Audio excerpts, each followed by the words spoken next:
दिगंबर लोखंडे करून तो प्रत्येक स्टाफला त्रास देतो आणि तो आता पोलीस कंप्लेंट करणार आहे असं त्यांनी आम्हाला धमकीचं असं लेटर सांगितलं प्रत्येक वेळी. म्हणजे आणि त्या लोखंडे दिगंबरचे 3000 रुपये प्रत्येकाचे त्यांच्या फेवरमधले जो काही स्टाफ आहे ना त्या प्रत्येक फ्लेवरमधल्या स्टाफचे त्यांनी पैसे वाढवले 3000 रुपये 2000 त्यांच्या मनाला वाटेल तेव्हा ते लोक प्रत्येक वेळी असंच करतात.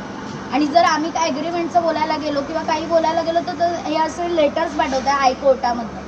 आता माझा पगार स्वतःचा ना 15000 रुपये पण नाही आहे जीवन विकासमध्ये, तर मला कापून हातामध्ये 12000 रुपये येतो. आज मी 10 वर्ष इथे नोकरी करते. स्टार्टिंग माझी 6700 रुपये पगार होता, पण आज आम्ही या हॉस्पिटलमध्ये काम का करत होतो की एक फॅसिलिटी मिळत होती किंवा आम्ही इथे राहू शकतो, आम्हाला जवळ होतं थोडं घराच्या, त्यामुळे आम्ही इथे राहतो होतो. पण आज आम्ही अशी परिस्थिती केली आहे की आम्हाला वर्षातनं फक्त 4 सॅलरी मिळतात, ते पण भीक मागणार. आणि त्यांनी स्वतः मला 9 लाख द्यायचे. मी कुठून देणार आजच्या तारखेला 9 लाख? मी काय मरू ह्यांच्यासाठी? कशासाठी 9 लाख भरायचे? मी ह्यांना काही आमच्यामुळे हॉस्पिटलचं नुकसान झालं असं ती लोक म्हणतात, असं त्यांचं म्हणणं आहे. डॉक्टर सच्चिदानंद तांडे तांडे आहेत ना, त्यांच्या मार्फत आम्हाला एक पत्र आलं.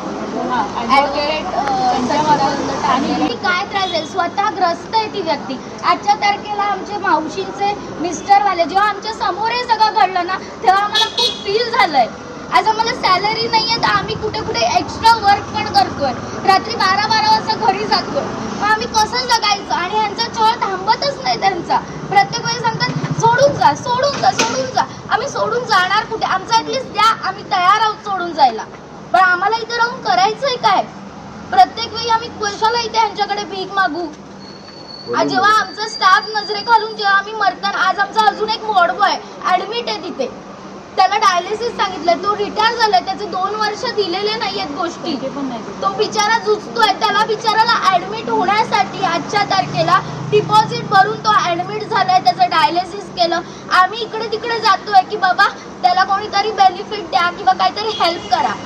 एकेकाळी आमच्याकडे लाते म्हणून होते, त्यांच्यासाठी आम्ही पैसेही गोळा केलेले काही कारणास्तव की बाबा त्यांना हेल्प व्हावी, पण ते आमचे पैसे कसे पुरं करणार? आमचे सॅलरीज नाही आहेत तेवढ्या की आम्ही त्यांना हेल्प पण करू शकू. तर ह्यांच्या हातापाया पडलेला आहे स्टाफ. आज ह्यांचा मुलगा गेला, एवढा आमच्या डोळ्यासमोर तो वारला ना, एवढं फील झालंय. काही गरजच नव्हती, तो वाचला असता अजून 3-4 वर्ष दिलं असतं तर वाचला गेला असता. डायलिसिसची जर सुविधा आपल्या इथे आहे आमच्याकडे, म्हणजे फ्री म्हणजे स्टाफला फ्री देऊ शकता ना. जर आपल्या घरामध्ये ती सुविधा असेल तर आपण परक्या लोकांना पण घरात बसवून बोलतोय नाही घ्या ही सुविधा. पूर्वीच्या काही लोक टीव्ही वगैरे बघायला लोकांच्या घरी जायचे ना, मग आता ही डायलिसिसची सुविधा त्यांचा मुलगा वाचला असता, त्याला जगायची एवढी आशा होती.